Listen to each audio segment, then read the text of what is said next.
Hello guys, welcome to my channel SBR রান্নাঘর। আজকে ডিম আর পোলাও চালের তৈরি এমন একটি রেসিপি আপনাদের সঙ্গে শেয়ার করতে যাচ্ছি, যেটা তৈরি করতে কিনা কোনো তেলের প্রয়োজন হয় না, শুধুমাত্র ভাপে সিদ্ধ করেই খুবই স্বাস্থ্যকর আর মজাদার এই রেসিপিটি তৈরি করা হয়ে যায়।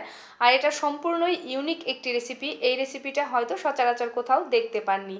তো আজকে আমি এই রেসিপিটি শেয়ার করছি। রেসিপিটি দেখুন, ভালো লাগলে প্লিজ লাইক, কমেন্ট এবং শেয়ার করুন। আর অবশ্যই আমার চ্যানেলটিকে সাবস্ক্রাইব করে পাশে থাকা বেল আইকনটি ক্লিক করে দেবেন। রেসিপিটি তৈরি করার জন্য প্রথমেই আমি এখানে কিছু পোলাওয়ের চাল ধুয়ে নিচ্ছি।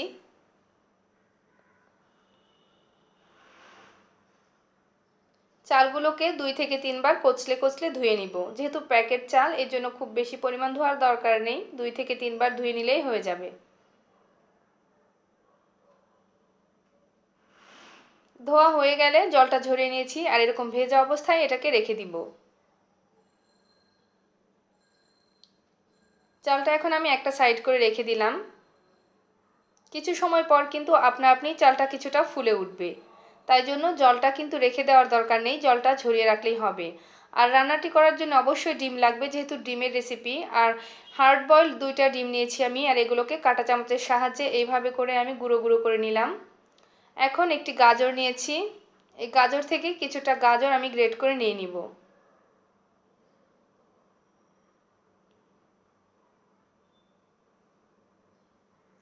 কিছুটা গাজর নিয়ে নিয়েছি, আর এখন নিয়েছি একটি আলু। আলুটাকেও খোসা ছাড়িয়ে নিয়েছি। এখন আমি গ্রেটারের সাহায্যে কিছুটা আলু গ্রেট করে নিচ্ছি। আলু আর গাজর নেওয়া হয়ে গেলে এখন এর মধ্যে দিয়ে দিচ্ছি বেশ খানিকটা পরিমাণ কুচানো পেঁয়াজ, সেই সঙ্গে কাঁচামরিচ আর ধনিয়া পাতা কুচি। এটা দিয়ে দিলাম গোলমরিচের গুঁড়া। এখন দিচ্ছি সামান্য করে বিট লবণ। এখন স্বাদ মতো রান্নার লবণ দিয়ে দিলাম। আর বাইন্ডিংয়ের জন্য এখানে আমি ময়দা ব্যবহার করছি। কেউ চাইলে কর্নফ্লাওয়ার বা চালের গুঁড়া বা আটাও ব্যবহার করতে পারে। তো কিছুটা পরিমাণ ময়দা সহ এখন এটাকে খুব ভালো করে মাখিয়ে নিব। মাখিয়ে নেওয়া হয়ে গেলে এখন এর থেকে আমি গোল গোল করে বল তৈরি করে নিব।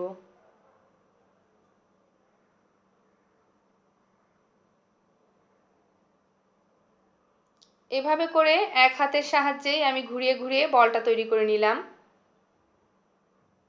একটি বল তৈরি করা হয়ে গেছে, আরও একটি দেখিয়ে দিচ্ছি। একে একে সবগুলো বল আমি তৈরি করে নিয়েছি। এখন এই বলগুলো ভেজা চালের উপরে গড়িয়ে নিব। চালগুলো কিন্তু অনেকটাই ফুলে গেছে, আর কিছুটা ঝরঝরেও হয়ে গেছে, খুব বেশি ভেজা ভাব এখন আর নেই। এখন এই চালের উপরে বলগুলো গড়িয়ে নিব।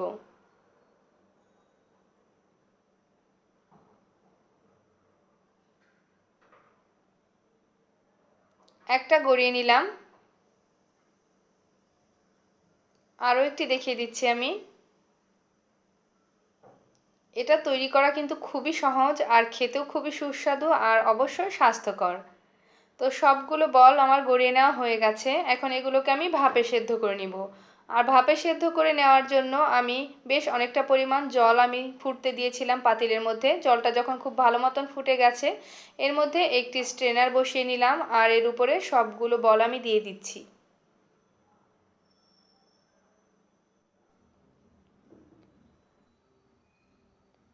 সবগুলো দিয়ে দেওয়া হয়ে গেলে এখন ঢাকা বন্ধ করে এটাকে ফুটন্ত জলের ভাপে রান্না করে নিয়েছি 15 থেকে 20 মিনিট। 15 থেকে 20 মিনিট পরে ঢাকনাটা খুলে নিয়েছি। দেখতেই পাচ্ছেন ওপর থেকে কিন্তু চালগুলোও সেদ্ধ হয়ে গেছে, আর দেখতে একদমই ফুলের মতো লাগছে। এটাকে কিন্তু এগ ফ্লাওয়ারও বলা হয়। তো মজাদার সুস্বাস্থ্যকর একটি রেসিপি তৈরি হয়ে গেল ঝটপট।